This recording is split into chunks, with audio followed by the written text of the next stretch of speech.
Assalamualaikum warahmatullahi wabarakatuh. Nama saya Muhammad Miftahudin. Saya dari Teknik Fisika.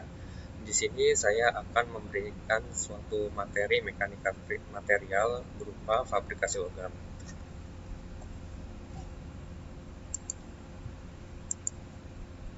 Nah, dalam proses produksi, kita sering mempelajari bagaimana caranya mengubah atau mengerjakan suatu bahan atau materi yang disediakan oleh alam dari barang yang belum jadi menjadi setengah jadi atau barang jadi dengan bantuan mekanik seperti mesin.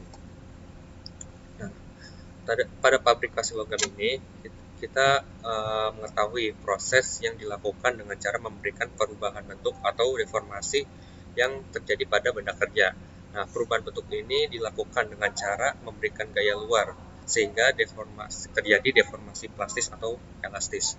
Nah, aplikasi pembentukan logam ini atau material dapat kita lihat sebagai contoh seperti pengerolan, pembengkokan, tempa, eksklusi, penarikan daya kawat, atau penarikan dalam. Nah, deformasi ini adalah suatu perubahan bentuk yang kita bagi menjadi dua. Ada deformasi plastis dan deformasi elastis. Nah, deformasi elastis ini adalah perubahan bentuk yang terjadi apabila kita berikan gaya, lalu akan menghilang apabila bebannya ditiadakan. Jadi, apabila kita melakukan perubahan pada bentuk di material itu akan berubah menjadi semula lagi apabila bebannya kita tiadakan atau gayanya kita hilangkan. Nah, sedangkan deformasi plastis adalah perubahan bentuk yang terjadi pada material yang akan menjadi permanen, tidak akan berubah seperti semula lagi atau tidak elastis. Apabila gaya yang dibebankan dan ditiadakan akan menjadi tetap seperti itu. Nah, fabrikasi logam pengerjaan dingin. Fabrikasi logam ini ada dua jenis, yaitu dalam prosesnya ada yang menggunakan pengerjaan dingin dan pengerjaan panas. Nah, untuk pengerjaan dingin, pembentukan plastis logam ini di bawah suhu rekristalisasi, yaitu suhu pada saat bahan logam mengalami perubahan struktur mikro. Nah, perubahan struktur ini yang mengakibatkan karakteristik dari logam tersebut. Nah, pada umumnya fabrikasi logam dengan pengerjaan dingin ini dilakukan pada suhu kamar tanpa adanya pemanasan dalam benda kerja. Bukan berarti kita dinginkan, tapi digunakan pada suhu kamar. Nah, ada keunggulan dan kekurangan dari pengerjaan dingin. Keunggulannya adalah tidak ada proses pemanasan yang menimbulkan kerak pada permukaan. Jadi tidak ada bekasnya untuk bahan atau sedimen yang dilakukan pada benda uji. Lalu naiknya kekerasan dan kekuatan logam sebagai akibat dari pengerjaan dingin.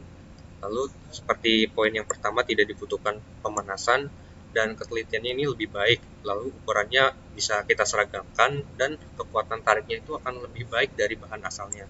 Lalu kekurangannya sendiri, daya pembentukan yang diperlukan itu lebih besar dan kurangnya keulatan logam. Logam menjadi getas dan semakin sukar dibentuk. Nah, pada suatu saat akan terjadi rapuh dan tidak dapat dideformasi lagi, sehingga kita memerlukan benda uji yang lebih banyak dari itu. Nah, selain pengerjaan dingin, ada juga proses yang dilakukan dengan pengerjaan panas, yaitu pembentukan yang dilakukan dengan daerah temperatur rekristalisasi atau temperatur tinggi pada saat logam diproses. Nah, logam ini akan mengalami perubahan sifat menjadi lunak pada temperatur tinggi. Nah, keunggulannya ini memberikan pada benda menjadi relatif besar. Lalu segresi dapat berkurang dengan adanya pemanasan. Dan temperatur tinggi, peristiwa difusi akan mudah berlangsung sehingga efeknya akan lebih kerasa. Nah, di sini tuh dalam pengerjaan panas ini lebih cepat dari pengerjaan dingin. Lalu kelemahannya ini terjadi oksidasi, lalu dekarburasi dan terjadi penurunan kualitas permukaan. Lalu dan seperti keunggulan dari pengerjaan dingin, nah pengerjaan panas ini akan menyebabkan kerak pada lapisan terluar. Nah, berikut ini adalah bagan atau struktur yang untuk melakukan deformasi.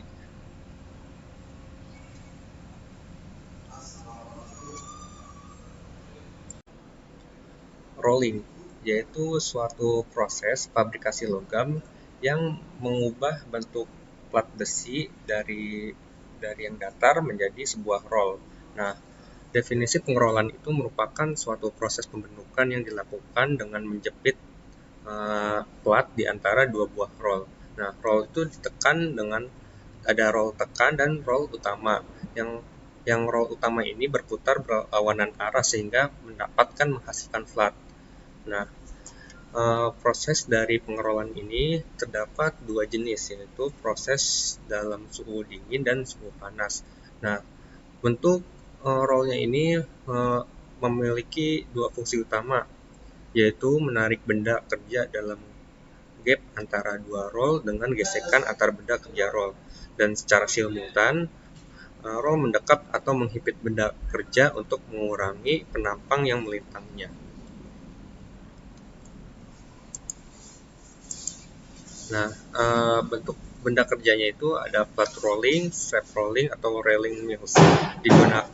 Flat rolling digunakan untuk mengurangi tebal penampang segi empat. Lalu strap rolling, penampang segi empatnya itu dibentuk dalam sebuah profil seperti L atau U. Lalu proses benda kerjanya ada hot rolling dan cold rolling. Nah, hot rolling ini paling umum digunakan karena mempunyai deformasi yang besar dan membutuhkan waktu yang relatif singkat, sementara cold rolling menghasilkan lebaran dan plat yang ukuran yang standar, tidak terlalu bagus. Nah, keuntungannya ini menghasilkan radius pembentukan yang menyeluruh.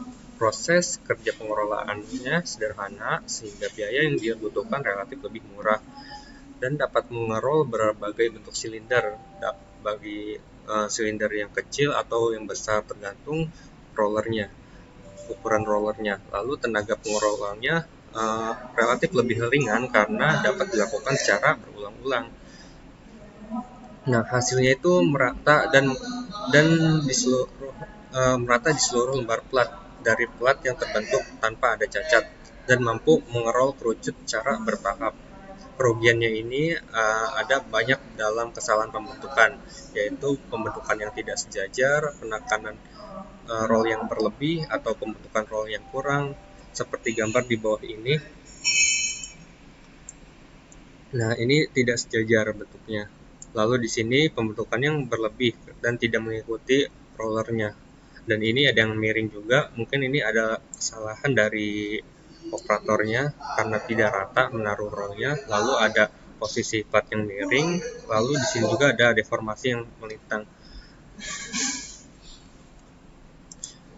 Nah, ada juga namanya forging atau tempa. Tempa adalah suatu pengerjaan logam yang dibentuk dengan menempa atau menekan. Nah, proses ini biasa dilakukan dengan proses pemanasan atau hot fabrikasi yang dilakukan cara menggunakan suhu panas. Nah, pengerjaan logam ini pengerjaan logam tertua dengan dari dulu kita melakukan forging dengan alat yang sederhana karena tidak perlu banyak mesin, hanya pemanas saja. Lalu dilaksanakan dalam kondisi panas dan pada dasarnya menekan benda kerja di antara dua dies. Nah, ini berdasarkan peralatannya terbagi dua, ada forging hammer dan press forging. Lalu prosesnya ini ada open die forging, closed die forging, atau pressless forging. Ada juga fabrikasi logam extrusion tekanan, yaitu proses pembentukan desak di mana logam didorong melewati dua die untuk menghasilkan bentuk penampang yang sesuai keinginan. Nah, pada umumnya ini extrusion atau tekanan ini dipakai untuk memproduksi komponen yang penampang sesuai keinginan kita. Ada dua tipe dasar di extrusion, ada ekstruksi langsung dan tidak langsung. Nah, ini contohnya. Yang ini seperti RAM pada die opening di bagian kecil sisa billet tidak dapat didorong melewati die opening bagian tembakan. Ini disebut butt.